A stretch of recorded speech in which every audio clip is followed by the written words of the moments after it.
customers, they don't even have access to their own advertising. They don't know what's going on, because even if you're hiring marketing agency and you don't understand, it's really easy fall into the trap. And at the end, you end up spending so much money and getting zero results. Hello, everyone. Welcome back to the Omnichannel podcast. Today, I have Vera with me. She is an amazing agency owner / digital marketing veteran. I mean, it's been so long for you, Vera. I don't even know. It's been years, right? Yeah, it's been 14 years actually. I'm a bit, in shock myself how fast the time is running. I'm still not that old, right? No, you're gorgeous. Thank you.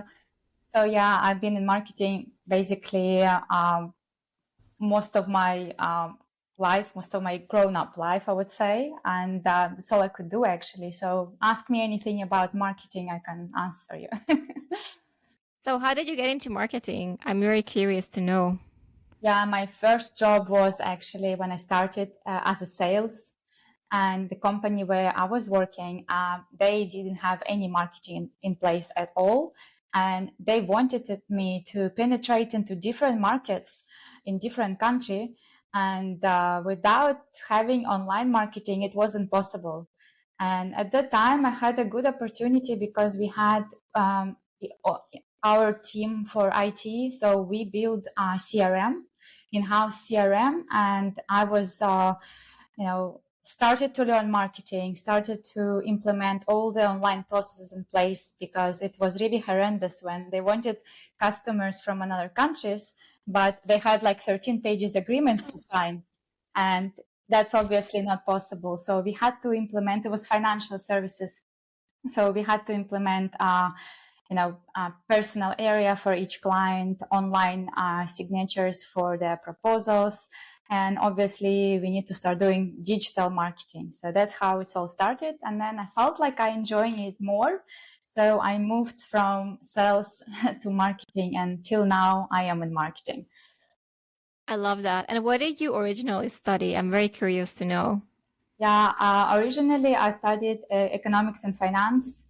And actually, when I started working for a financial company, that's what actually hit me. That's when, again, I went and gained a diploma in digital marketing, because I felt like, I need some more knowledge. But in marketing, it's always learning, because it's evolving. Every day there's new tools, new features. So it's basically, I'm student all my life, to be honest, because every day, in order to catch up, you have to learn. I love that. And I can relate with your story. I also started in sales first, and I really didn't like sales. Like I wasn't your typical call a person trying to convince them to book a call type of sales job. And that very quickly made me very creative as well, because I hated calls. So I had to okay, so how do I get them to book a call, but without me calling them? So how can I generate demand for the clients? And that's kind of how I got into copywriting, into just writing emails that books calls, and then from that on, I'm just sucked into the whole marketing world. I'm like, I cannot do sales anymore. I just want marketing. And then I was the same, but I'm so agreeing with you. This is something you never stop learning. Marketing is an evolving topic. Yeah, and although I moved to marketing, but now working for myself, I had to go back to sales.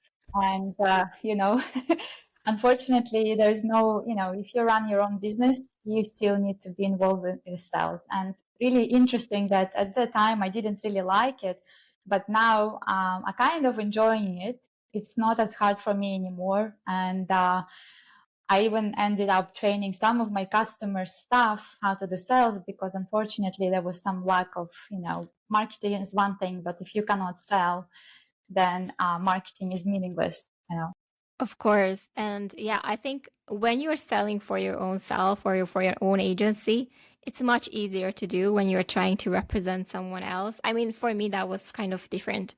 So I didn't have to try so hard. I didn't have to convince anyone. It was more like organic, it was more focusing on them and how to help them. So I feel like that's a completely different way to sell, in that way than Yes, it also depends on, are you talking to warm leads? Are you talking to cold leads? Because it's totally different. And when I started as a sales, it was really funny because I knew zero about financial world. And the next day, like my second day of the job, my bosses put me into the phone conversation with some guys who ended up to be potential customers. And I had no clue, it was funny and not funny at the same time, but eventually I think it was a good learning experience as well. Love that. And I think, of course, going through these challenges, you became a better person and, learned so much in the process. Exactly, there's lots of psychology involved. There's lots of things you need to learn, not only digital tools. You need to understand the mindset of people or their background, what they do. So you need to take into consideration all these factors. Yeah, absolutely. And you ended up building your own agency. Can you tell the listeners more about that process? Uh, it's been not an easy way. It's been obviously when you work for a big company and you have lots of people in place and you can just assign tasks to other people, so it's very different. When you start working for yourself, it's totally different game. And I'm sure if any business owners listening to us right now, they can relate, because when you start your own business and when you start small and you still cannot afford the team, you still have to do everything yourself. It can be overwhelming. And that's why so many even don't succeed, because it's really hard. It's not easy. So I can't say it was really easy. I'm still building it up.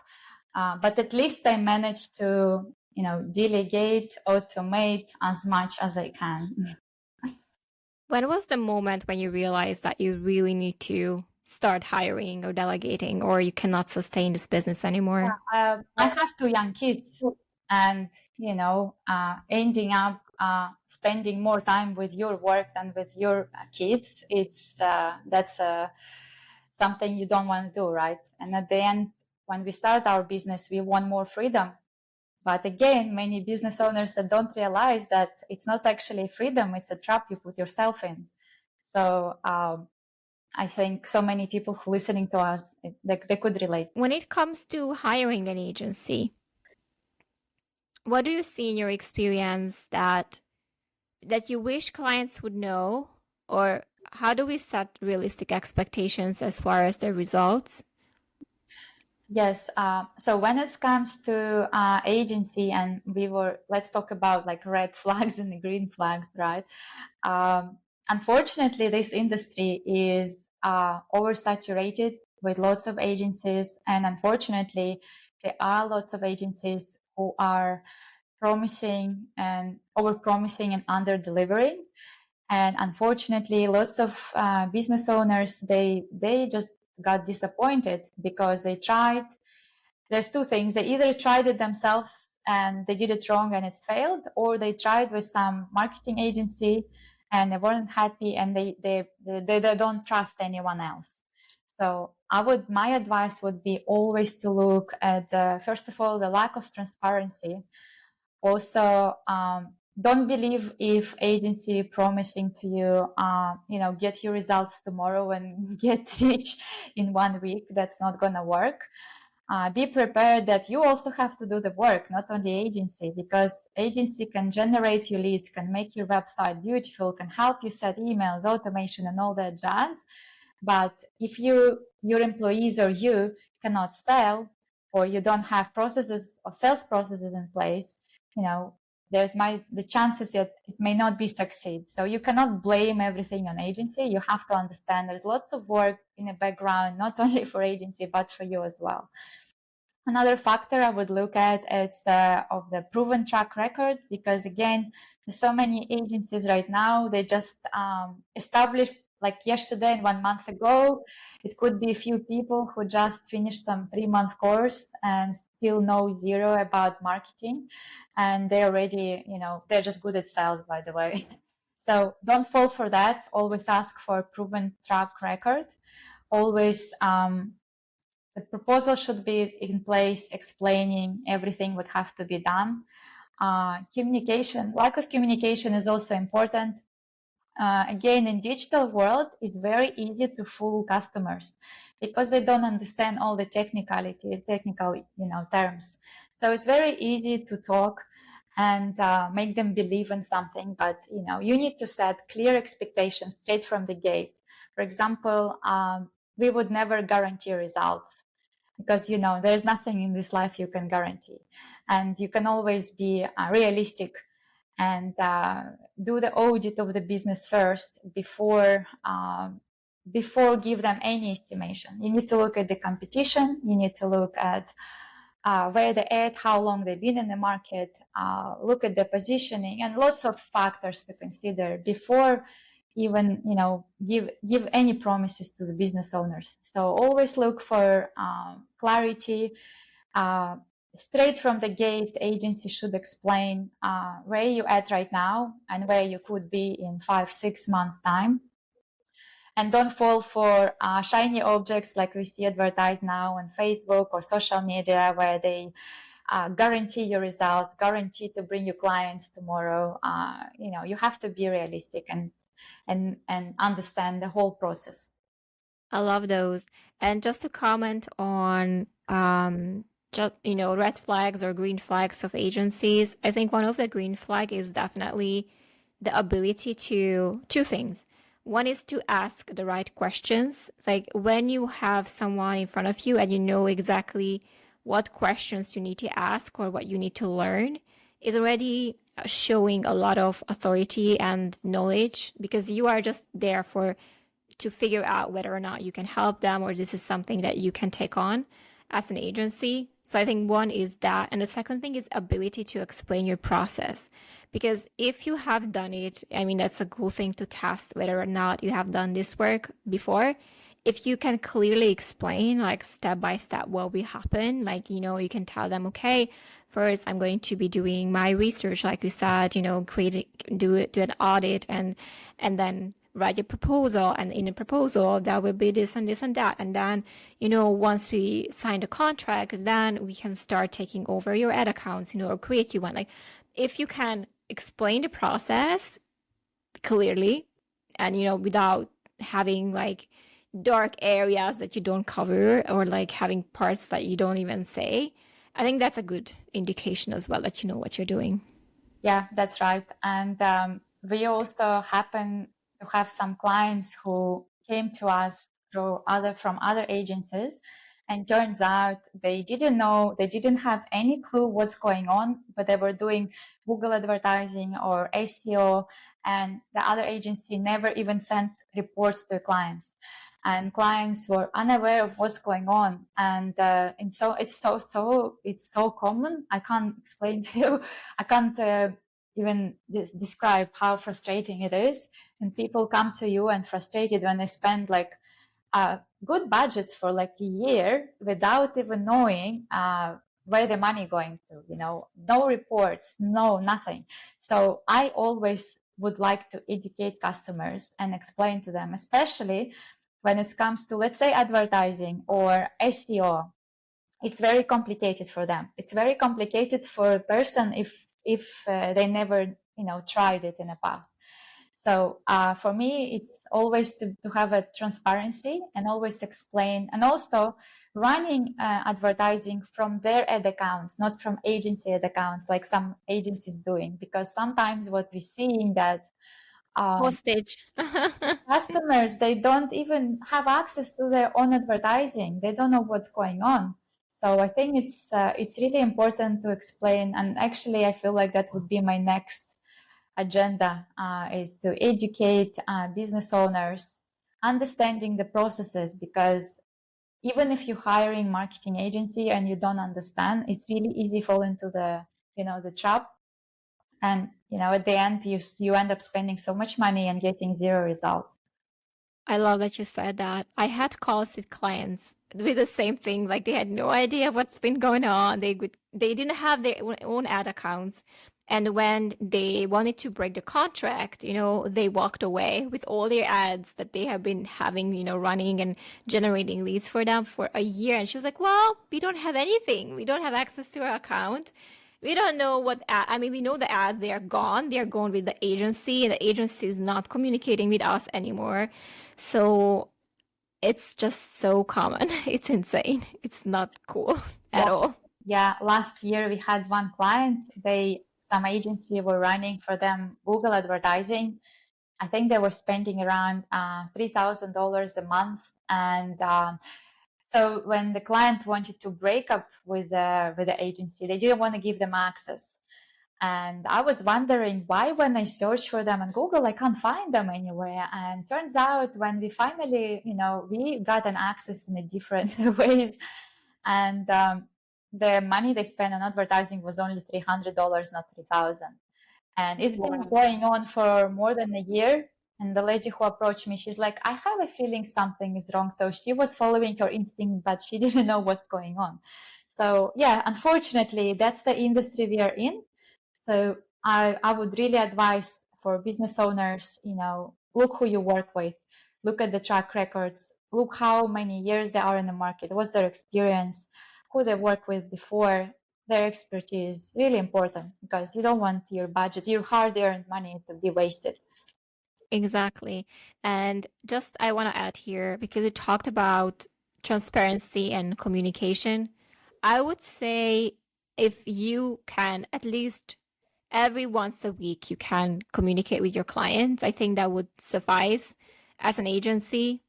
Because if you don't talk to them over a week and they don't hear from you, that there's no communication, not like Slack, nothing, then they will start wondering what's happening. So you can do monthly reports, but some kind of check-in once a week, I think that should be something that, Yeah, you should do. monthly reports is mandatory, and it's really interesting. Agencies don't do it, so many don't. And for example, with our agency, depending on the services, that we have dedicated specialists talking to client via email in case if client have any questions, or anytime they can just ask. So there will be someone who can answer. Yeah, that's so important as well. Okay, so we also talked about expectations, and you mentioned that if you get like some kind of ad that results will come tomorrow, then it's a red flag. So can you explain a little bit about that? Yes, I get a lot of this, especially when we work with a search engine optimization, SEO. And I seeing lots of advertising as well, and where uh, business owners get promises that they would get a ranking of their maps or website within only 1 month or 2 months. But this is not true. It takes, depending on the business, depending on the area, depending on the location and competition, it could take from 3 months, and it could take up to 2 years. So obviously, no one can guarantee you this type of results until they do audit of the business. And in fact, we can't even guarantee. So expectations straight from the gate should be clear. I always say to client, I cannot guarantee you anything, because tomorrow Google can change its algorithms, and then, we are not, it's not in our hands. Same thing could be done with advertising. Things can change. Something can change tomorrow. So it takes time. So I don't fall into the trap into get results tomorrow and you get customers tomorrow. That's not gonna happen. There's no special pill. You have to work for it. Exactly. And I love that you say that, because I'm coming from the paid ads on Facebook space, and it's, even though you can generate results fairly quickly, I think what's important to understand is that you have to be in it for the long term. So you have to think about what budget you can invest at least for 6 months to a year in your campaign continuously in order for you to see like sustainable results. And if you just come here, you want 2 week campaign, it's not going to work. I mean, you can still get leads in 2 weeks, but I mean, you have to kind of be in there for the long game and test out different things to see what's working for you the best. Yes, with paid ads, the same. I think the first thing is the mindset of business owners, because they think that within 1 month they get sales, they get results, and everyone will be happy. And after 1 month, so many just quit and cancel because getting disappointed. Oh, I can't sell. Yes, it's a cash flow. Yes, it's not, depending again on the niche and how quick is the sales cycle. But you have to give it at least 6 months to make it work, because it's also, I always recommend actually to do both. For fast results is a paid advertising, and in parallel to do SEO, search engine optimization, because this is something working for the long term. So it helps, it's compromising with each other. It really helps, because when you advertise, it helps you to find more people quickly. But if people don't know you, they would not buy from you. Okay. So when somebody go and search for you on Google, let's say I saw something in advertising, and I would go to Google and search for this company. And if this company has zero online presence, the chances that I would buy are very low. So people would go and look at the reviews, people would go and search on Google. So it's always, there is a Connected. long-term game and short-term game, and it has to be combined. Exactly. And I love that you said that. That's such a great, tip as well, to combine these two efforts together. Because again, it depends on what you sell. If you're selling like a $10 how to create Instagram for Instagram photographer, I don't know. I see those courses that quick buy, right? That maybe the Facebook page, I check reviews, and that's kind of giving me a good indication about the business. But then I go on Google, if anything is more expensive than $10, I might think about, okay, I want to know this company. Are they legit? Like what they have? And then I go on Google. So I love the tip of combining the SEO and your reviews as well with the Facebook ad side. Yeah, this is something lots of businesses are actually ignoring. And if we talk about one of the marketing mistakes is ignoring SEO is one of the mistakes, because once you stop advertising, nobody see you. But if you want your business to be still there in 5 years' time, and you have a long vision and long-term goals, you have to start working on your online presence now. Yes, it takes time. Yes, it's cost money. But that's the way. And I always like to say, if you don't have your online presence today, you're at risk of losing your business tomorrow. Yeah, that's such a good one. I also wanted to add here the ROI, because we talked about long game, we talked about, having long-term thinking when it comes to business. When clients come to me and they say like, well, I have a budget, but I only have budget for a couple of months and this has to work out. I usually don't end up working together, because I don't do like this has to work out type of mentality, right? If you think that's your last chance, or else you're not going to make it in business, then you have a big problem, and that energy is just not going to attract the right customers. Yes, here I agree with you. Our agency also, we are at this point, we do not work with everyone. We selecting who we work with. And on our first initial call with my assistant, there's some questions we are asking. And if clients are not ready again for the long, even if you advertise, yes, you can get quick results. Yes, you may have a quick sale if you're lucky. But with a mentality like this, you're not ending up anywhere. So it's really important. The mindset is really important. You need to understand that it takes time. It takes time to build your authority. It takes time to build your trust. And even if you're advertising and you get quick results, you need to still understand that it takes time.